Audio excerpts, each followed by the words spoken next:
Bismillahirrahmanirrahim. Assalamualaikum warahmatullahi wabarakatuh. Kali ini kita akan bahas soal mengenai gaya Lorentz tambahan ya, dari soal-soal yang kemarin. Nah, yang ini terkait dengan cycloid motion ya. Jadi gerak suatu partikel bermuatan dalam pengaruh medan listrik plus medan magnet, di mana dua-duanya besar dan arahnya konstan. Oke, nah kita langsung jawab saja. Yang pertama, kita suruh menentukan gerak partikel pada setiap sumbu. Nah, di sini kan kita diberikan koordinat 3 dimensi, ada arah X, Y, arah Z. Nah, jadi secara umum, kita buat secara umum dulu. Secara umum, partikel dapat bergerak dalam 3 sumbu atau 3 dimensi. Nah, karena bergerak dalam 3 sumbu, maka kecepatan ya. Jadi vektor kecepatan. Ini kita bisa pecah sebagai V arah X pada arah X ya, ditambah V arah Y, kemudian V arah Z. Ini Z ya. Jadi kita bikin kondisi umum dulu, walaupun nanti akan mungkin salah satu kecepatannya akan selalu nol ya. Jadi kita hanya perlu 2 sumbu aja, tapi awalnya biarin aja 3 sumbu seperti ini. Sekarang persamaan gerak itu berarti nanti kaitannya dengan gaya. Nah, karena kita kaitannya gaya, kita perlu hitung gaya. Jadi, partikel bermuatan itu bisa kena gaya dari medan listrik ya, dan juga medan magnet. Nah, yang pertama gaya dari medan listrik. Jadi, F listrik ya. Nah, ini kan Q kalikan E. Jadi sama dengan, karena E-nya tuh arah Z saja, jadi ya QE Z topi. Ini gaya medan listrik gampang ya, tinggal kalikan Q kali E aja. Sekarang yang agak susah itu gaya Lorentz. Akibat gerak partikel dalam medan magnet. Nah, gaya Lorentz, F Lorentz ya. F Lorentz itu kan sama dengan Q kalikan P cross B. Nah, jadi kita hitung saja dulu. Yang pertama, V-nya itu kan kita masukkan ini semua.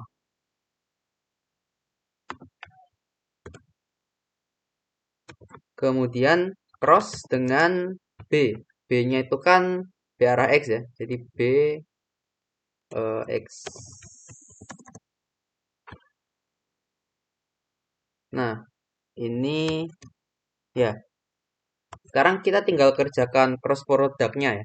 Jadi F Lorentz, ini aku copy aja. Ini sama dengan Q kalikan. Nah, yang pertama PX cross BX. Nah, ini kan ada X cross X ya. X cross X itu kan 0. Karena ya sejajar ya. Jadi yang arah X cross X ini 0. Kemudian PY arah Y cross B arah X. Nah, Y cross X itu kan sama dengan min Z. Ingat aturan cross product ya. Jadi kalau lupa ingat-ingat lagi X cross Y cross X cross Z, Z cross X, dan seterusnya. Di sini Y cross X itu berarti minus PY B. Nah, arahnya Z ya. Kemudian VZ itu kan arah Z dikali dicrosskan dengan X. Nah, Z cross X itu hasilnya adalah Y. Jadi VZ kalikan B kalikan Y. Nah, kalau bingung pakai aturan ini aja ya. Yang aku ngapalinnya tuh pakai aturan ini siklik. Jadi ini X, ini Y, ini Z. Nah, kalau searah jarum jam nanti positif. Artinya bacanya ini positif ya. Kalau yang berlawanan nanti negatif. Nah, maksudnya gimana? Maksudnya gini. Kalau X cross Y itu hasilnya adalah positif Z. Begitu pula Y cross Z hasilnya positif X, Z cross X hasilnya positif Y. Nah, kalau dibalik, misalkan X cross Z ya. Nah, dia kan sama dengan minus Y. Begitu pula Y cross X sama dengan minus Z. Di sini tadi kan kita punya Y cross Z. Y cross X ya. Jadi VY arah Y cross BX arah X. Nah, karena Y cross X, dia kan arahnya berbalik ya. Jadi, ini yang plus, ini yang minus. Nah, kalau arahnya berbalik, berarti kan ya min Z. Makanya di sini minus. Kemudian yang Z cross X, dia juga eh, positif ya.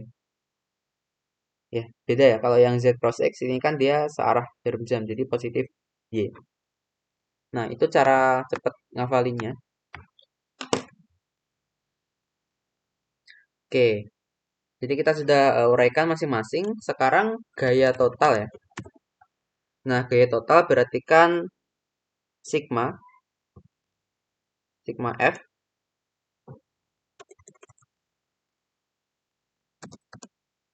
Ini kan sama dengan FE tambah FL ya.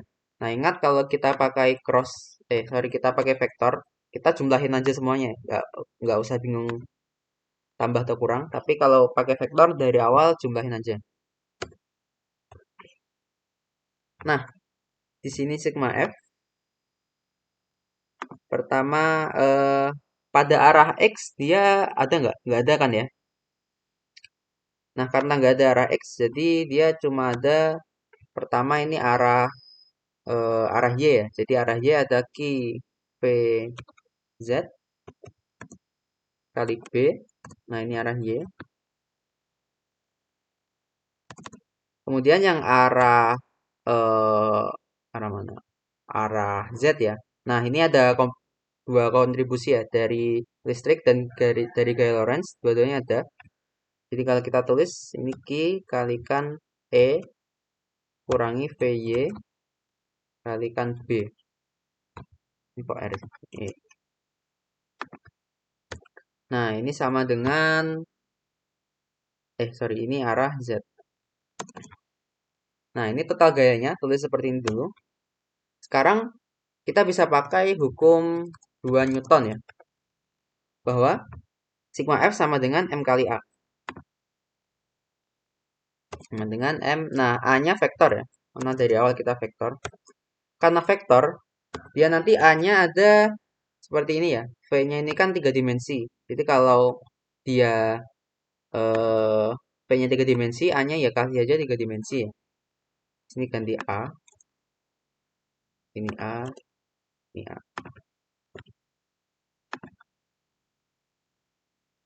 Nah, masukkan yang atas. Sigma F-nya kan ini. Jadi sigma F. Eh, jadi ya sigma F sama dengan MA ya. Nah, kita sudah lihat. Kemudian sekarang diapakan? Kita coba ini bisa dibuka aja ya kurungnya ya. Ini sebelah kiri biar lebih jelas. Jadi kan di sini ada MAX. Seperti ini.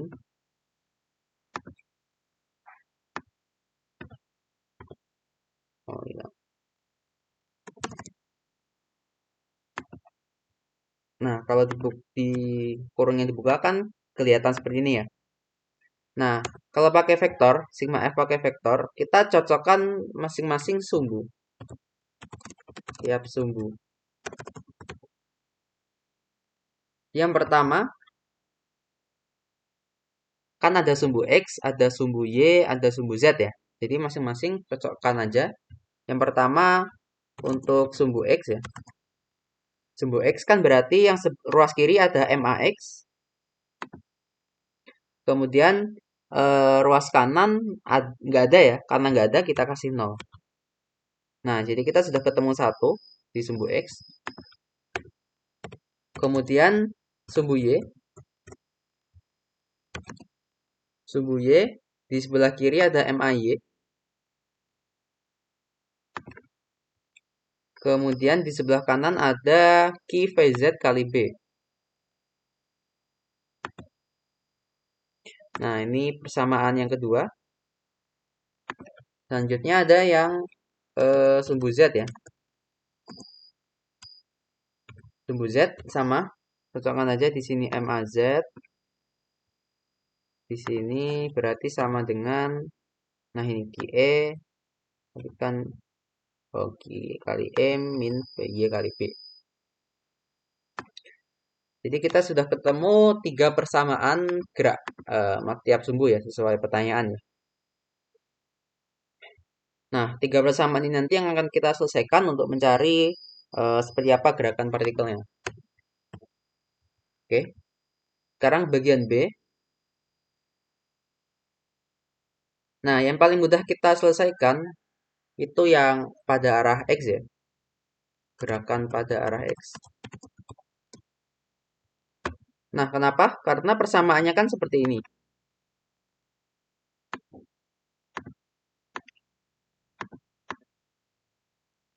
Jadi, karena sigma F X itu sama dengan 0, percepatannya 0 ya, atau bisa juga dari hukum 1 Newton. Ini berarti gerakan pada arah X GLB atau diam. Nah, hukum 1 Newton kalau sigma F sama dengan 0, berarti kan dia akan diam atau gerak lurus beraturan. Nah, dia akan GLB kalau ada kecepatan awal. Kalau dia nggak ada kecepatan awal, otomatis diam. Nah, berarti kan di soal tadi, kecepatan awal kan hanya pada arah Y. Dia tidak punya kecepatan pada arah X. Tidak ada percepatan, kecepatan sih. Kecepatan awal pada arah X. Sehingga dia diam ya pada arah X. Jadi tidak ada gerakan pada arah X.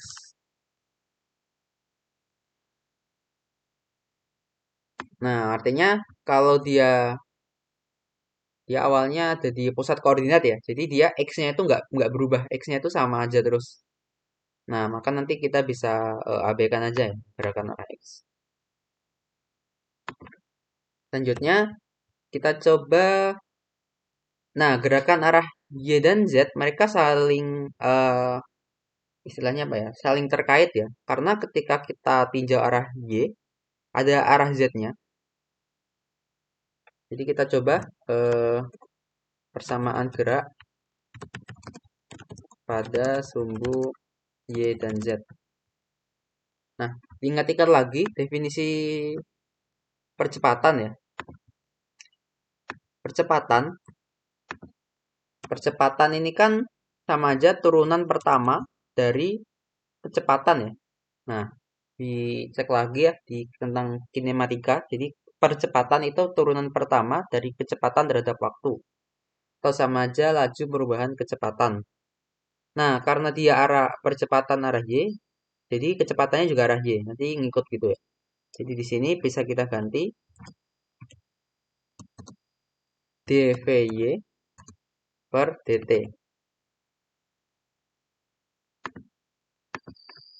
Nah, selanjutnya yang arah Z sama.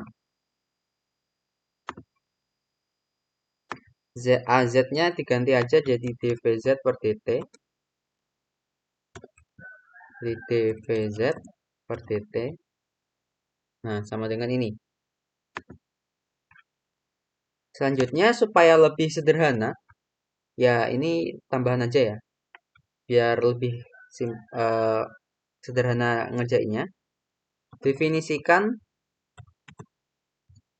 ini definisi aja ya. Pertama, E per B itu aku definisikan U. Dan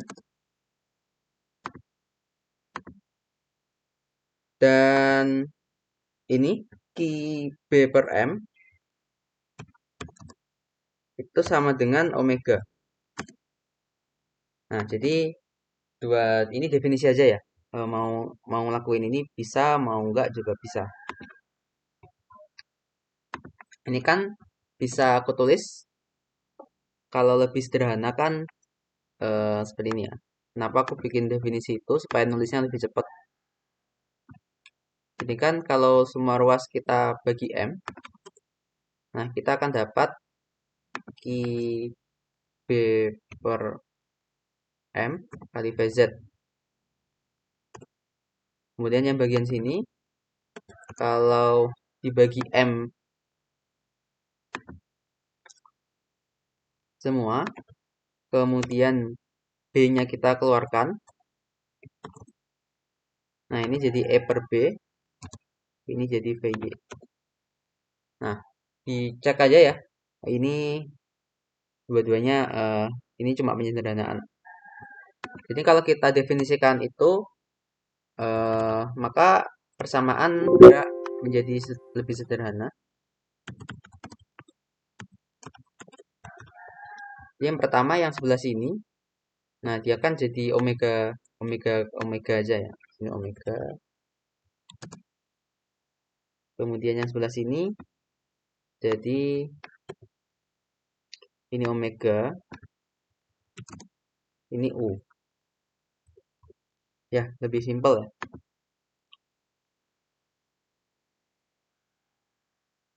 Oke. Nah, sekarang bagaimana menyelesaikan dua persamaan ini? Ada triknya ya. Yang pertama, ini kita kasih nomor samaan 1 deh. Samaan 1, samaan 1, ini persamaan 2.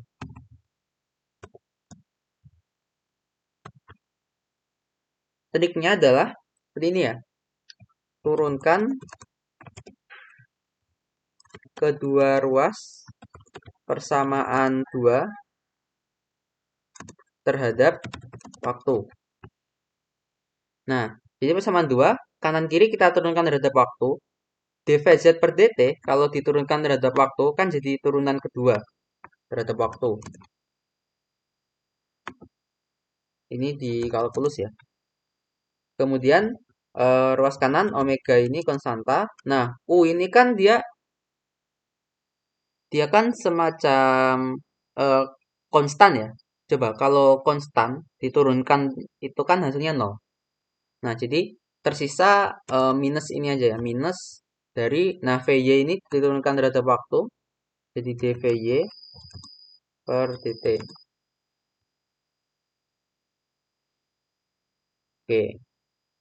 Selanjutnya, nah kita akan dapat ini ya, bahwa dVy per dt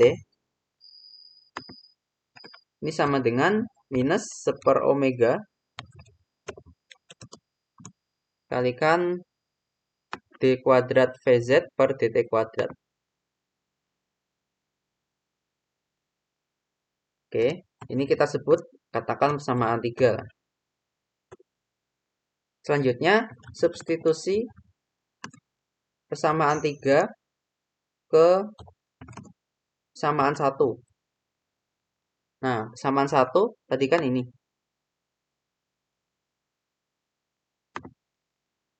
Nah, dVy per dt-nya kita substitusi dari persamaan 3 ya. Jadi kan ini kan.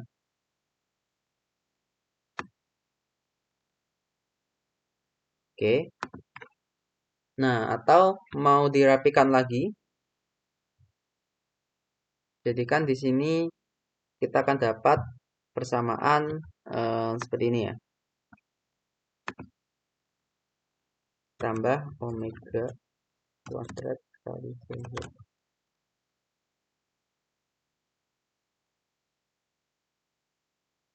Oke. Ini sama dengan 0. Nah, persamaan apakah ini?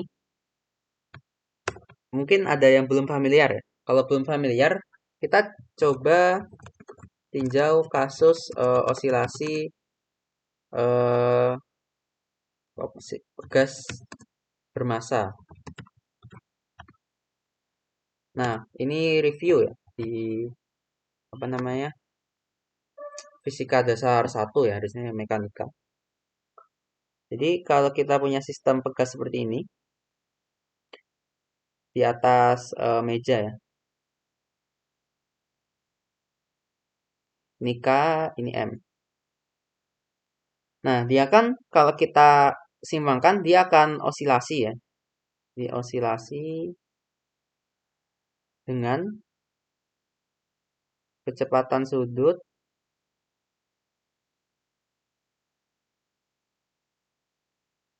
omega. Nah, omega di sini ya ingat-ingat aja ya. Kalau di pegas ini kan akar K per M. Nah, jadi kan kasusnya nanti osilasi dengan omega seperti itu ya. Sekarang kalau kita simpangkan ke kanan ya, katakan X gini ya. Nah, dia kan pegas ini kan memberikan gaya tarik ya ke belakang ya. Karena kalau masanya kita dorong ke depan kan pegasnya narik. Kalau masanya kita dorong, pegasnya akan dorong ke arah yang berlawanan. Jadi gayanya akan selalu berlawanan ya. Nah, besarnya mengikuti F sama dengan KX ya. Hukum apa ini? Hook kalau nggak salah. Jadi kasus ini kalau kita eh, tinjau hukum Newton ya, tinjau gerakan massa dengan hukum Newton, kan kita sudah familiar ya, sigma F sama dengan ma. Nah, ma ini kan massa kalikan apa namanya, percepatan tuh kan turunan pertama dari posisi turunan kedua posisi terhadap waktu. Karena ya percepatan kan turunan pertama kecepatan turunan pertama posisi. Jadi ya percepatan turunan keduanya posisi. Nah, jadi di sini kan gayanya itu kan kx. Jadi gayanya kan min kx ya.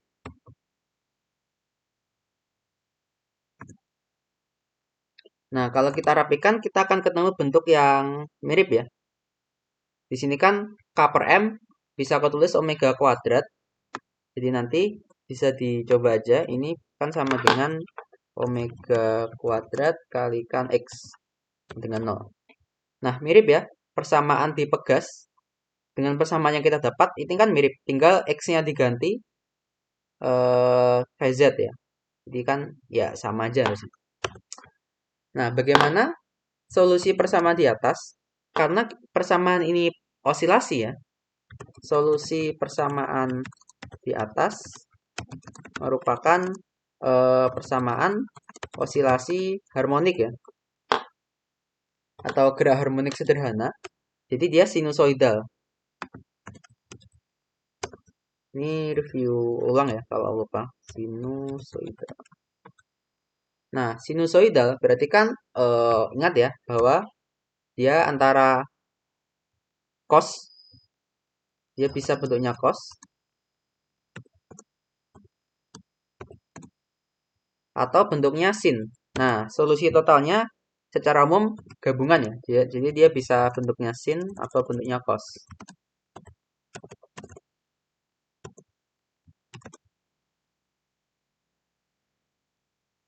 Oke, jadi kalau kita ketemu persamaan bentuknya seperti ini, jadi ada turunan kedua, kemudian ditambah omega kuadrat kalikan variabelnya, misalkan x ya, terus sama dengan 0, maka solusinya kan kita sudah tahu ya, bahwa dia osilasi ya. Nah, osilasi jadi antara sin atau cos, seperti ini. Nah, dari mana A dan B? Nanti A dan B, nanti kita akan diketahui dari syarat batas. Oke. Nah, selanjutnya kita kembali ke soal. Jadi solusi dari persamaan untuk VZ ya.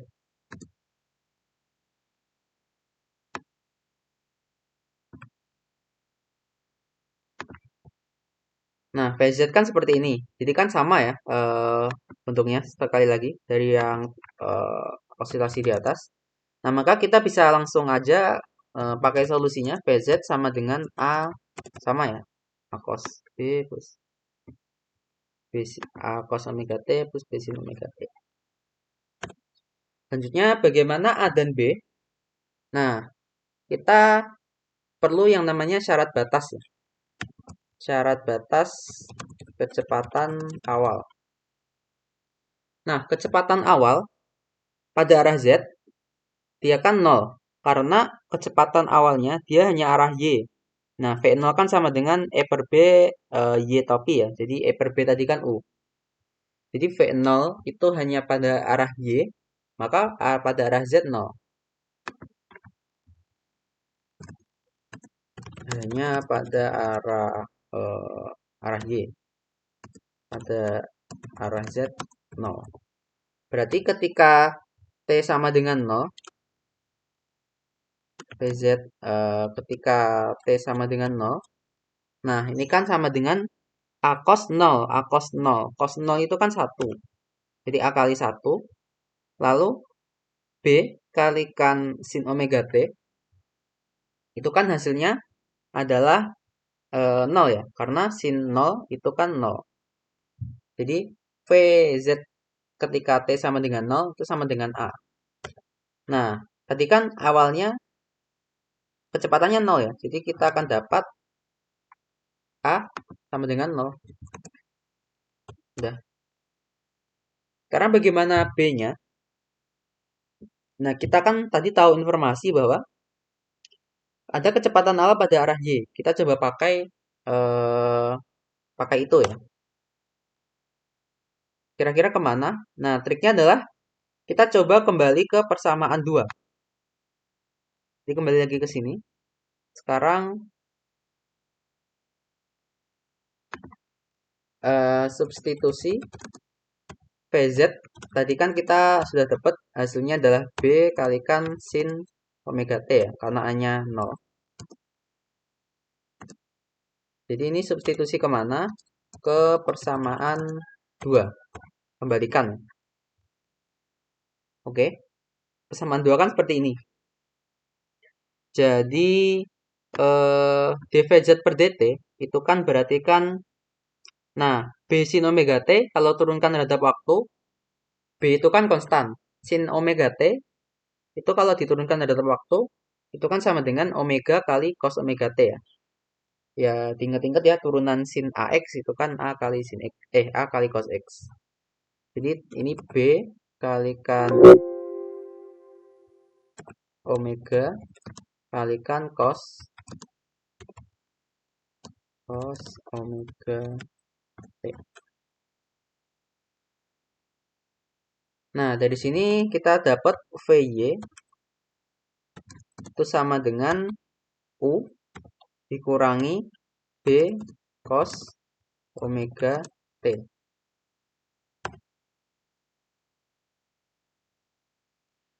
Nah, sekarang kita pakai nih syarat batas dari Y. Jadi syarat batas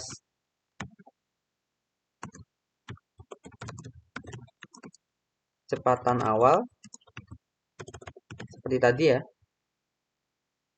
Kecepatan awal arah Y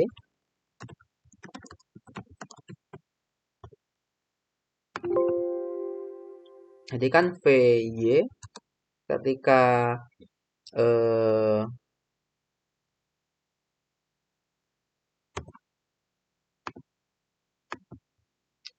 ketika awal itu kan sama dengan E per B ya.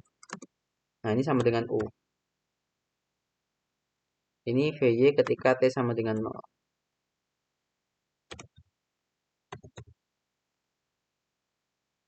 Nah, ketika T sama dengan 0, dari VY yang atas ini ya, U min B cos omega T. Ketika T sama dengan 0, U minus B-nya itu kan kalikan cos 0 ya. Jadi kalikan 1 sama dengan U. Nah, ternyata kita dapat juga bahwa B sama dengan 0 ya ternyata.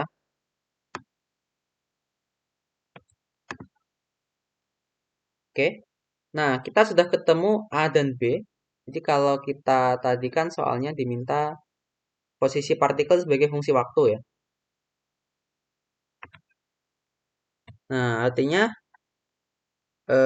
kecepatan pada arah Y, pertama pada arah Z itu 0. Karena ya tadi kan VZ itu B sin omega T. Kalau B-nya 0, ya otomatis VZ-nya 0. Sehingga eh, tidak ada perubahan posisi pada arah Z. Ya kan di arah Z diam aja ya. Sedangkan kecepatan pada arah Y konstan. Berapa? VY ini kan sama dengan U min B cos omega T. B-nya 0, jadi VY sama dengan U. Sama dengan E per B. Nah, kecepatan konstan, jadi kan gerakan GLB. Nah, karena gerakan karena gerak partikel itu merupakan GLB, ya dia posisi arah Y sama dengan kecepatan kali waktu ya. Jadi PY kalikan T. Atau Y sama dengan bisa tulis U kali T atau E per B kalikan T.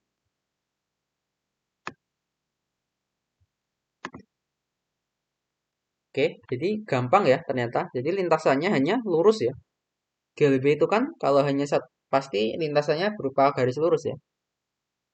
Jadi ketika kita disuruh sketsa lintasan, kita coba kumpulkan kesimpulan kita. Yang pertama, tadi kan tidak ada gerakan pada arah X ya. Oke, jadi tidak ada gerakan pada arah X. Kemudian di sini eh, tidak ada perubahan posisi pada arah Z ya. Atau sama aja tidak ada gerakan. Biar kalimatnya sama.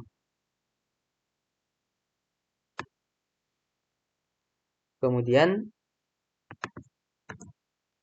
untuk GLB, lintasan berupa garis lurus. Jadi kalau kita kumpulkan tadi pada arah X dan Z tidak ada gerakan. Sedangkan pada arah Y ada gerak lurus ya. Jadi kalau kita gambar koordinatnya,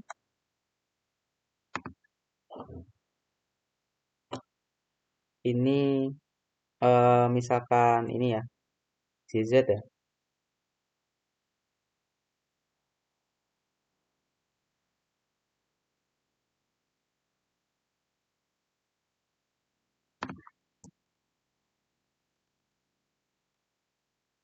Jadi kan kalau ini X, ini Y, ini Z. Nah, awalnya di sini, maka gerakannya dia kan hanya ke arah sumbu Y, jadi ke atas gini aja.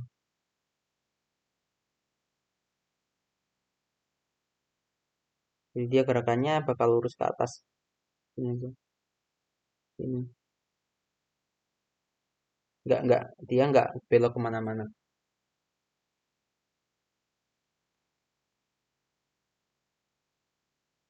Oke, jadi ini lintasan partikelnya ya. Sekarang seperti apa kalau tadi yang di awal aku bilang cycloid motion ya. Nah, jadi ini tambahan aja, suplemen ya. Jadi cycloid motion tambahan ya ini. Tidak termasuk soal. Kalau dirasa sudah cukup bahasanya, bisa selesai menonton ya. Tapi kalau mau tahu seperti apa cycloid motion, silakan dilanjutin. Jadi tambahan, nah cycloid motion itu nanti apabila eh, kecepatan awal partikel 0. Maka, nah, jadi cycloid motion ini nanti kita tinjau apabila kecepatan awal partikel itu 0. Jadi partikelnya diem, nggak bergerak. Ini kan awalnya dia bergerak. Nah, jadi secara umum pengerjaan dari atas sampai bawah sama, kecuali pada bagian ini ya. Syarat batas kecepatan awal pada arah Y. Maka pada syarat batas kecepatan awal pada arah Y 0. Nah, bedanya ini ya. Jadi kita stop sampai bagian ini ya. Kalau dibahasakan bagian sini. Nah, dari bagian ini ke atas langkahnya sama persis. Tapi ketika bagian ini ke bawah, nah ini nanti yang agak beda ya. Jadi kita tinjau kalau kecepatan pada arah Y 0.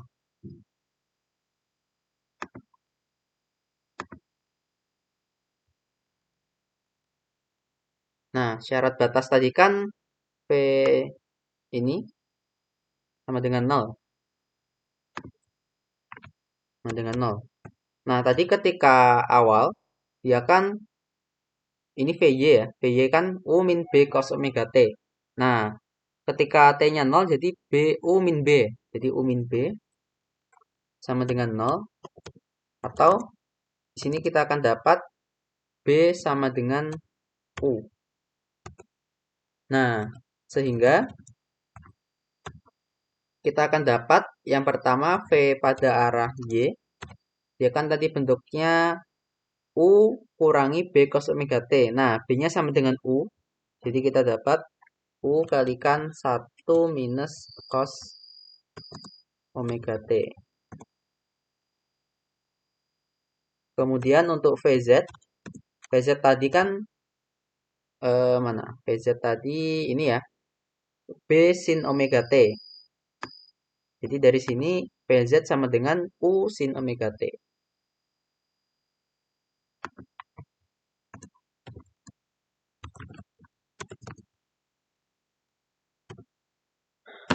Nah, sekarang solusinya beda ya. Jadi beda kecepatan awal, solusinya bakal beda. Nah, makanya kalau ketemu sama diferensial, hati-hati dengan syarat batas ya. Beda syarat batas, jawabannya akan sangat-sangat berbeda. Ini contohnya. Oke, jadi kita dapat VY dan VZ. Sedangkan VX-nya 0 ya, tetap ya. Nggak berubah ya. Nah, misalkan kita ingin membuat sketsa lintasan partikel, maka kita perlu tahu nih, eh, kita perlu tahu posisi partikel sebagai fungsi waktu. Karena ya kalau kita mau buat tahu lintasan partikel, otomatis kita harus tahu partikel itu ada di mana kan. Ketika 1 detik, 2 detik, 3 detik, seterusnya ada di mana. Nah, nanti kalau kita sambung-sambungin, nah bakal jadi lintasan partikel. Makanya di sini kita perlu posisi sebagai fungsi waktu. Oke, yang pertama posisi, eh, nah x-nya tadi kan nggak berubah ya. Jadi abaikan aja. Kita fokus di posisi arah y dulu. Kita mainnya dari sini ya. Dari VY sama dengan U1 min cos omega T. Nah, VY itu kan definisinya dy per dt ya, kecepatan ya. Sehingga sekarang kita integralkan. Jadi integral dari, nah ini aku tulis dulu ya. dy sama dengan ini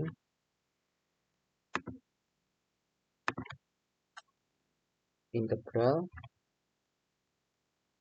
0 sampai t.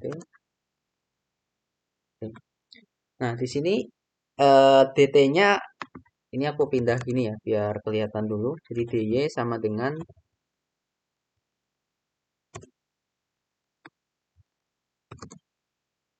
Biar kelihatan dy sama dengan ini U kali 1 min cos omega T dikalikan dt. Nah, kalau kita ketemu persamaan seperti ini, masing-masing ruas kita integralkan ya. Jadi kan di ruas kiri y saja, ke ruas kanan t saja. Kita bisa integralkan masing-masing. Nah, integral dy itu dari posisi awal ya. Jadi sebenarnya di sini itu bukan 0, tapi y0.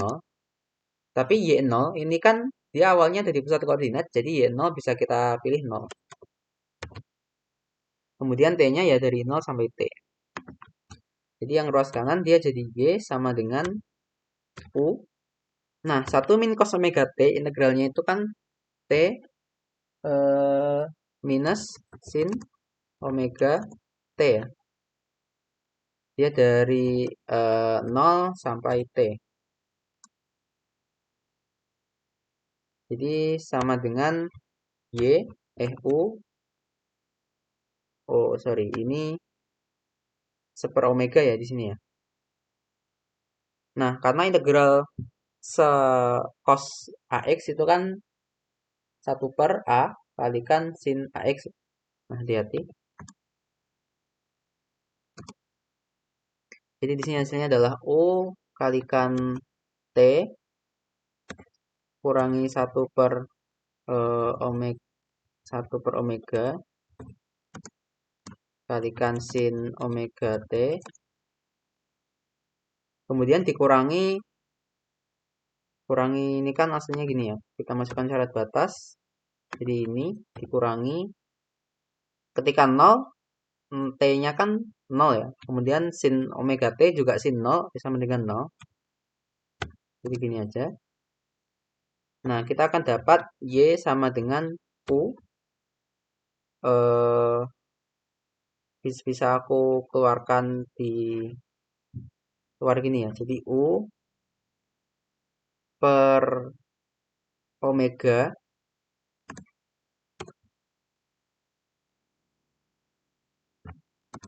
kalikan, nah di sini omega T kurangi sin omega T. Nah, kenapa jadi gini? Nanti lihat alasannya.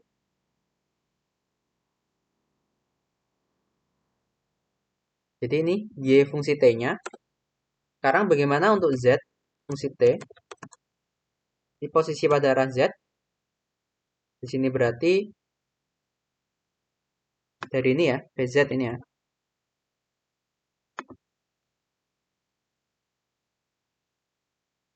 PZ ini kan sama kayak atas ya. Definisinya tinggal Y-nya ganti Z.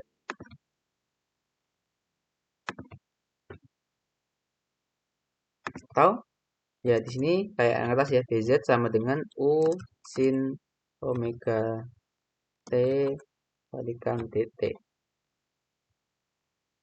Sama, kita integralkan tiap ruas. Posisi z awal juga di 0 ya. Jadi di sini 0.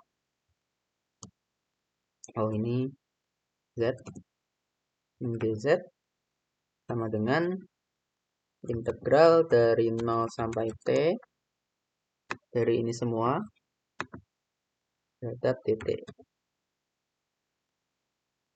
Oke, sekarang ini z ya, sama dengan u. Nah, integral dari sin omega t itu kan minus 1 per omega kalikan cos omega t ya. Nah, hati-hati di sini. Nah, ini batasnya dari 0 sampai t. Kalau kita masukin batas, jadikan u dikalikan min 1 per omega. Oh, ini kurang aja ya. Sama dengan u di min 1 omega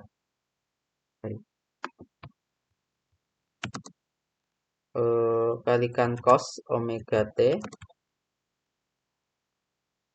Kemudian ketika 0, nah di sini minus dari cos 0 itu kan 1 ya.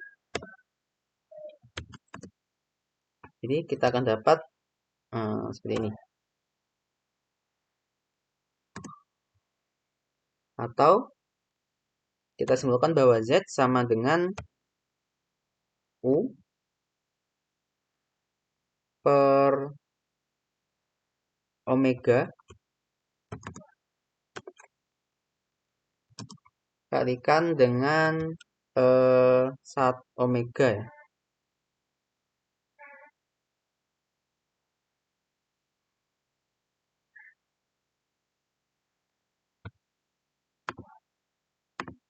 Oh maaf, di sini kelupaan ya.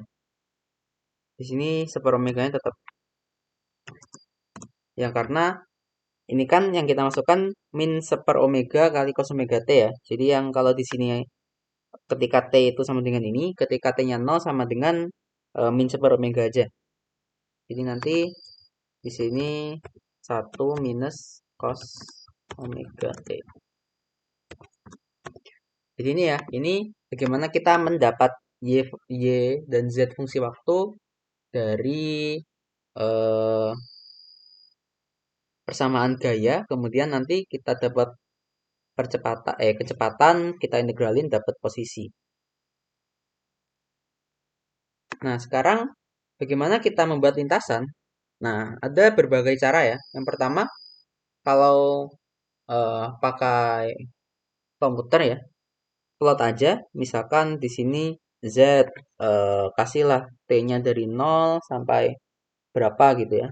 Y-nya juga. Nanti kelihatan ya lintasannya bentuknya kayak apa.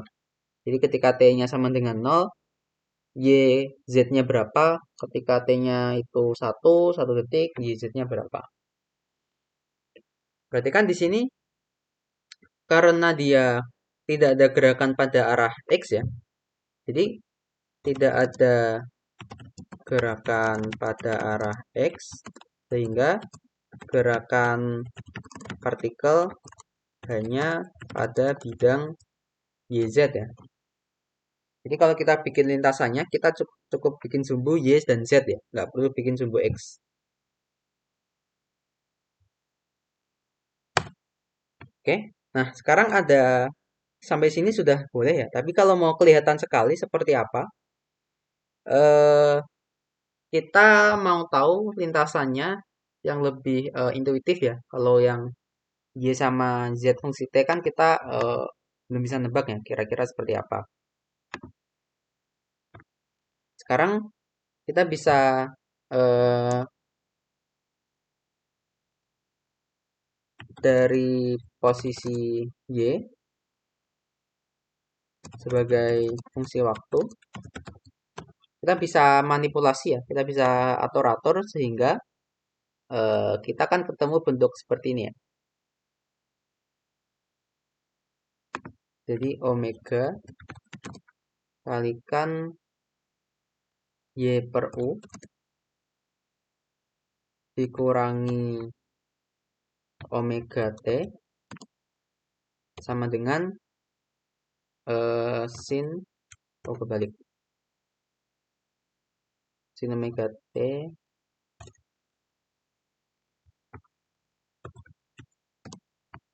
itu sama dengan, nah kenapa aku pisahin sin omega T nanti akan kelihatan ya. Ini sama dengan omega T dikurangi Y omega per U.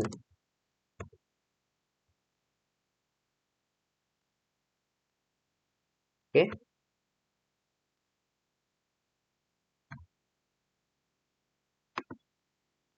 Ini Y dan Z sekalian. Nah, ini nanti triknya adalah kita kuadratkan. Jadi, eh, sin kuadrat sin kuadrat dari omega T. Nah, ini kan sama aja, ini semua kuadratin ya. Karena kuadrat itu plus minus, jadi bisa aku tulis seperti ini atau nanti dibalik sama aja.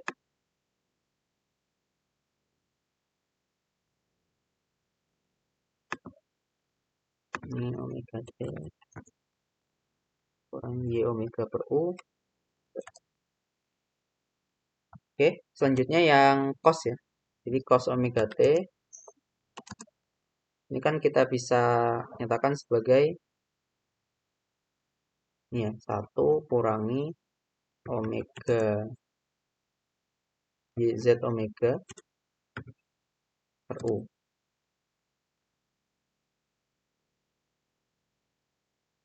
Atau dari sini nanti kita bisa kuadratkan ya.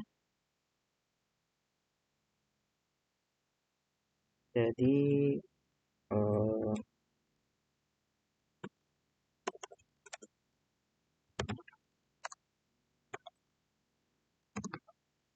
sama dengan ini kuadrat.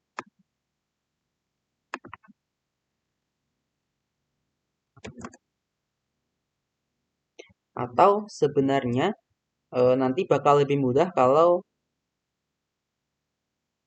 semua ini kita kalikan dengan U per omega. Nanti kenapa akan kelihatan ya. Di sini U per omega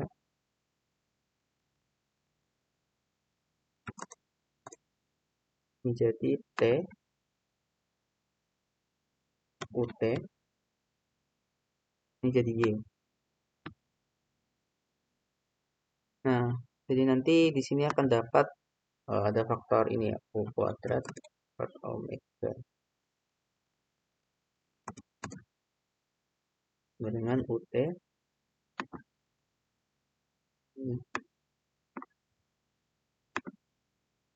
Jadi kalau kita eh, bentuknya seperti ini nanti lebih kelihatan lagi ya apa yang terjadi. Sama juga yang di sini dengan cara yang sama kita keluarin U per omega sebelah sini. Nah, sebelah sini kan akan jadi eh, omega per U ya.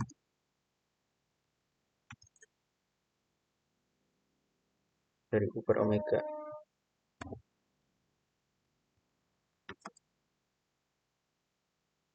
Z. Oke, berarti di sini sama ada faktor ini. Kemudian sebelah sini ada faktor ini.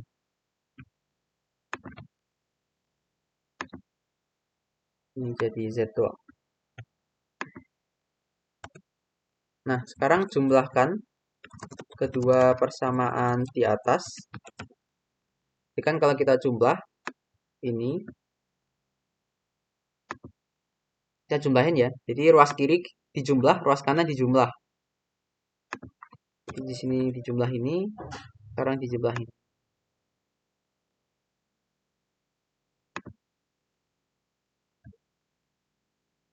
Nah, di situ kan ada sin kuadrat plus cos kuadrat ya. Kan jumlahnya sama dengan 1. Berarti bisa disederhanakan menjadi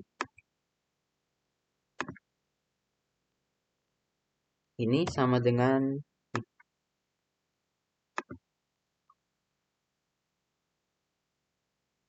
Nah, ini ada suatu persamaannya mirip ya. Kan yang UT min Y, kalau aku ubah jadi Y min UT, itu kan kalau dikuadratin sama aja. Jadi bisa aku tulis Y min UT kuadrat ditambah U per omega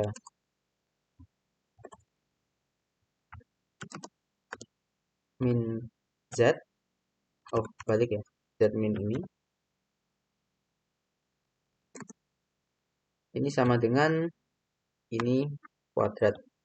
Atau ini ya, U per omega. Nah, ini materi kita lihat ya. Jadi ini samaan di atas merupakan persamaan lingkaran ternyata. Persamaan lingkaran itu seperti apa? Jadi kan dengan pusat. Nah, jadi kalau kita punya persamaan itu Y dan Z ya. Kalau kita punya Y min Y0 kuadrat ditambah Z min Z0 kuadrat sama dengan R kuadrat. Nah, ini merupakan lingkaran berjejari R berpusat di Y0, Z0. Nah, sehingga kalau kita punya persamaan ini merupakan persamaan lingkaran berjejari U per omega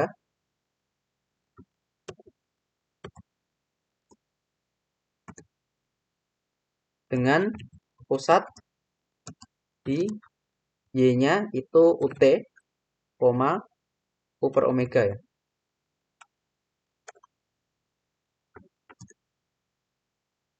Nah, jadi kita gambar ini ya, lingkaran berjejari U per omega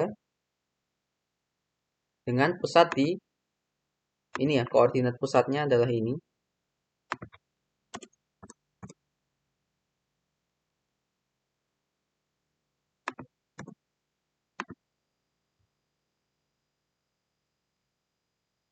Jadi kelihatan ya bahwa pusatnya pada arah Y, dia itu bergeser ya. Artinya UT itu kan sebenarnya seperti apa namanya? GLB ya.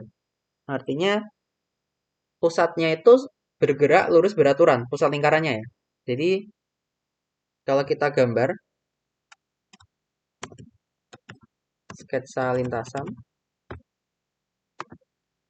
karena tadi kan dia hanya gerakan pada arah Y dan Z ya. Jadi di sini aku cukup gambar Y dan Z.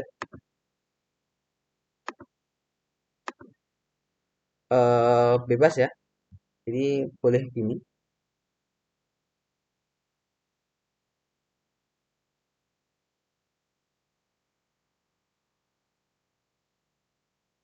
Ini ini katakan Y ya, Z.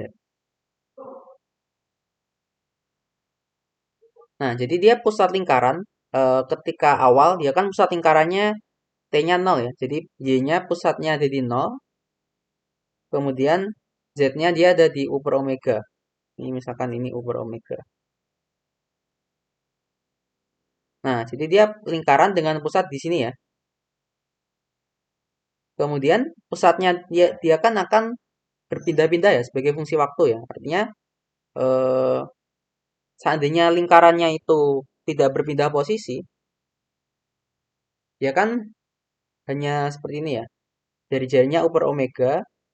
Jadi aslinya seperti ini. Kalau dia tidak berpindah posisi, tapi karena dia berpindah posisi ya, jadi dia seakan-akan seperti ini ya. Dia seperti lingkaran, seperti titik di pinggiran roda yang bergerak ke depan. Jadi bayangkan ada suatu roda menggelinding ke depan, ada titik di pinggiran. Nah, karena pusat rodanya itu bergerak dan titiknya itu ada di permukaan benda yang berputar, nanti gerakannya yang kita sebut sebagai cycloid motion ya. Jadi, oh maaf, tadi agak salah ya. Kan kalau dia lingkaran pusatnya di U per omega, jari-jarinya juga U per omega. Kalau dia diam, harusnya kan lintasnya seperti ini ya. Kalau lingkarannya itu diam. Nah, sekarang kalau lintasannya itu bergerak, artinya dia nanti kira-kira akan jadi seperti ini ya. Seperti yang ada di buku ya. Ini seperti ini kira-kira.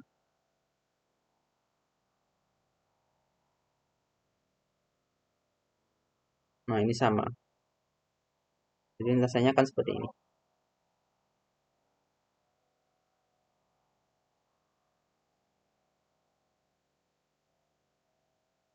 Dan seterusnya.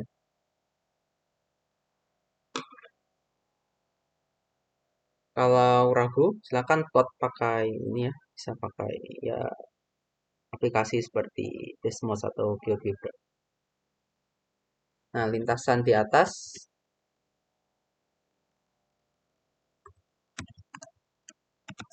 disebut sebagai lintasan ini ya, bahasa Inggrisnya cycloid ya, atau cycloid. Makanya gerakannya disebut sebagai cycloid motion. Nah, tapi tadi ya, ini kasus kalau dia awalnya diam. Kalau awalnya tadi kayak soal asli, ya dia tadi ya lurus gini aja. Nah, sekian pembahasan soal cycloid motion. Terima kasih. Assalamualaikum warahmatullahi wabarakatuh.